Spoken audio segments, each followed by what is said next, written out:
교사학습 공동체의 운영과 실천 전략. 이번에는 공감 시간 확보하기에 대해 살펴보도록 할까요? 공감 시간이란 학습 공동체를 위해서 매주 하루 정도 5, 6교시 이후에는 교사들 모두가 방과 후 교육 등에 참여하지 않으며 가능한 출장 등으로 빠지지 않고 필요에 따라 모일 수 있는 시간을 확보하는 것입니다. 예를 들어 매주 수요일 6교시 이후를 공감 시간으로 정한 후 모든 구성원이 참여하는 가운데 학교의 필요에 따라 연수, 독서 토론, 친목 등 다양한 활동을 할 수 있습니다. 최근 학교 업무가 늘어나면서 일과 시간 안에 학습 공동체를 하기란 쉽지 않은 일입니다. 학교 교육과정상에 별도의 시간을 두지 않는 한 지속적인 진행이 어려울 수도 있기 때문에 시간의 확보는 꼭 필요합니다. 학교 안의 교사학습 공동체 구축은 모든 교원이 함께 참여하는 것이 가장 이상적이지만 현실적인 어려움이 있다면 뜻있는 사람끼리라도 시작하는 것이 좋습니다. 기적을 부르는 숫자 3처럼 뜻을 같이 하는 3명의 교사만이라도 우선 시작해야 합니다. 그리고 누구나 함께 할 수 있도록 열어놓아야 합니다. 그러면 위로받고 싶은 교사들, 행복한 교직 생활을 꿈꾸는 교사들이 하나둘 함께 할 것입니다. 리더와 구성원의 역할 정하기란 맨 처음 교사학습 공동체를 구성할 때 구성원들의 협의에 따라 지위와 역할을 정하고 운영 방법을 결정합니다. 운영 방법은 구성원들의 상황에 따라 다양할 수 있지만 열정적인 핵심 리더가 매번 이끌어가는 방식은 오래 지속되기 어렵습니다. 구성 초반에는 학습 공동체 참여 경험이 적거나 익숙하지 않은 구성원들의 부담을 이끌어주기 위해 리더가 모임을 주도적으로 이끌어가는 것도 좋은 방법입니다. 하지만 시간이 지나면서 점차 다른 리더를 양성하여 공동체가 특정한 개인의 역량에 의존하는 것을 방지할 수 있습니다. 다음으로 원칙 세우기를 살펴보면 편안한 모임이더라도 공동체의 틀을 만들어 나가기 위해서는 모임 규칙을 함께 세워나가는 것이 좋습니다.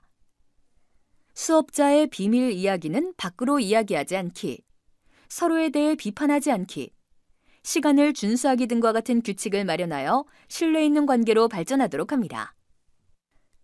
편안한 주제부터 접근하기란 교사학습 공동체를 처음부터 수업 혁신이나 수업 나눔 같은 주제로 시작하면 거부감이 들 수 있습니다. 처음에는 서로에 대한 공감과 관계 세우기 활동이나 독서 모임으로 시작할 수 있습니다. 또 참여하는 교사들이 관심이 높은 주제를 선정하여 질 높은 연수를 진행하는 것도 좋은 방법입니다.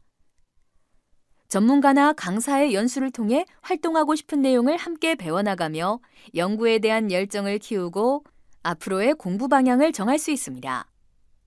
이것이 쉽지 않은 경우 함께 동영상이나 교육 관련 다큐, 시사 프로그램을 감상하며 토론하는 것도 추천하고 싶은 방법입니다. 공통 관심 주제 찾기란 사람들은 자신과 관심 주제가 같은 사람을 만나면 동질감을 느끼게 됩니다. 전문적인 공동체를 이루어 나가려면 교사들 간의 공통 관심 주제를 이끌어내는 것이 중요합니다. 학교 상황에 맞게 공통의 주제를 찾아 나간다면 꾸준히 운영할 수 있게 됩니다.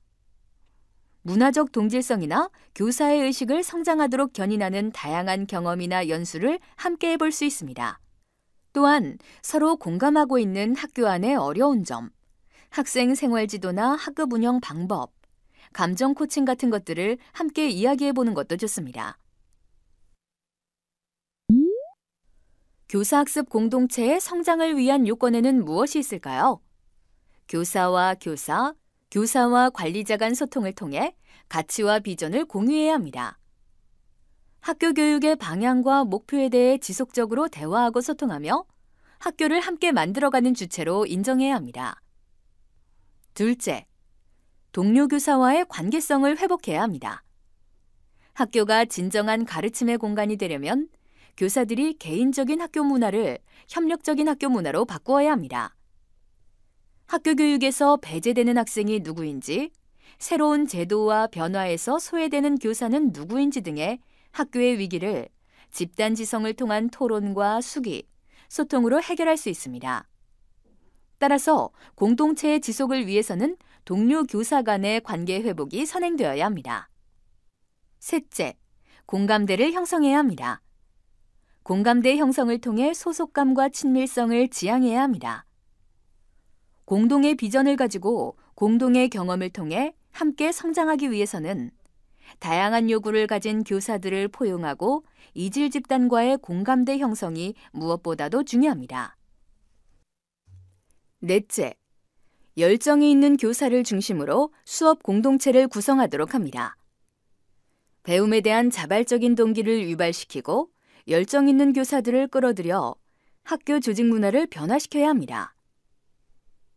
다섯째, 권위적 리더십의 변화와 교사들의 업무 간소화를 위한 지원을 구축하기 위해 학교장이나 교육청은 교사들이 본연의 업무인 수업에 집중할 수 있는 여건을 만들어주는 행정업무 경감으로 교육활동 중심의 학교 체제를 구축해야 합니다. 또한 수업에 자극을 줄 수 있는 다양한 교육활동을 지원하는 것이 필요합니다. 여섯째, 학교 문화의 총체적인 변화를 위한 주춧돌로 삼아야 합니다. 단순히 교사 조직이나 수업의 변화뿐만 아니라 리더십의 변화, 구성원의 상호관계, 학교 구조 및 문화 변화 등을 수반하는 학교 시스템의 총체적 변화를 목적으로 해야 합니다. 학교 생태계가 전반적으로 변화한다면 그 안에서 학생과 교사의 학습이 되살아나고 학습 공동체 본연의 모습을 회복할 수 있겠죠. 교사학습 공동체 실천 전략으로 즐거운 시작을 위한 마음 열기 활동이 있습니다. 서로를 통해 배우고 학습하기 위해서는 무엇보다 친밀한 관계가 필요합니다. 마음 열기 활동을 통해 서로 소통하고 두려움 없이 이야기할 수 있는 분위기를 조성하도록 합니다. 마음 열기 활동은 전체 모임 시간 중 10% 내외의 시간을 할애하여 하기를 권장합니다. 또한 마음 열기를 역할 분담으로 전담교사를 두어 진행할 수도 있습니다. 전담교사는 모임 시작 전 5에서 10분 정도 함께 할 수 있는 신체 활동, 게임, 교육놀이 등을 사전에 준비하여 교사학습 공동체에 최적화된 활동을 찾아 나갈 수 있습니다. 마음 열기 활동 사례는 되돌아보기에서 다운받아 확인하실 수 있습니다. 품앗이로 나누는 교사학습 공동체란 무엇일까요? 지속 가능한 학습 공동체가 되려면 참여교사들의 학습에 대한 요구 분석이 어느 정도 이루어져야 합니다. 교사들이 배우고 싶은 분야, 과거에 학습한 것을 나누고 싶은 것을 정하여 지식을 나눌 수 있는 품앗이 시스템을 만들어가는 것이 중요합니다. 관련 자료는 되돌아보기에서 다운받아 확인하실 수 있습니다. 공동체에서 함께 고민했던 이야기를 기록하고 나누어 학습 성과를 공유할 때 공동체는 성장할 수 있습니다. 학습 성과를 공유하기 위한 포럼이나 컨퍼런스, 배움에 대한 성찰을 작성하는 성찰일지, 학습 지식을 기록한 자료집이나 간행물 등을 제작할 수 있습니다. 성과 공유의 방법은 다음을 활용해 볼 수 있습니다. 컨퍼런스는 특정 주제에 관해 논의를 하는 강연 형태입니다. 학습 공동체에서 공부한 지식을 단순히 발표하는 것보다는 색다른 방식으로 재미있게 진행해 보는 것을 제안합니다. 오픈 컨퍼런스 유형에 대한 자세한 내용은 되돌아보기에서 다운받아 확인하실 수 있습니다. 성찰 일지란 일지 작성을 통해 학습된 지식을 구조화하고 이를 바탕으로 새로운 가치를 만들어갈 수 있습니다. 성찰 일지는 학습 공동체에 참여하는 교사들이 학습에 참여하고 난 뒤에 배움에 대한 성찰을 작성하는 것입니다. 모임이 끝난 뒤 간단히 일지를 작성하고 다음 모임에서 성찰한 내용을 공유하면서 학습합니다. 기록의 방식은 교사 개인의 성향에 따라 에세이, 이미지, 단어 등 다양하게 할 수 있습니다. 중요한 것은 학습을 통해 배운 것이 수업과 연계되는 지점이 무엇인지 기록하는 것입니다. 이 과정이 반복된다면 새로운 학습에 대한 영감과 도전이 자연스럽게 이어질 수 있습니다. 교사학습 공동체에서 연구한 성과물을 자료집 형태로 묶어 정리하고 전체 교직원 회의나 연수를 통해 공유하는 것도 좋습니다. 자료집과 같은 성과물 공유는 다른 교사들이 학습 공동체 활동에 참여할 수 있는 좋은 홍보 수단이 될 수 있습니다.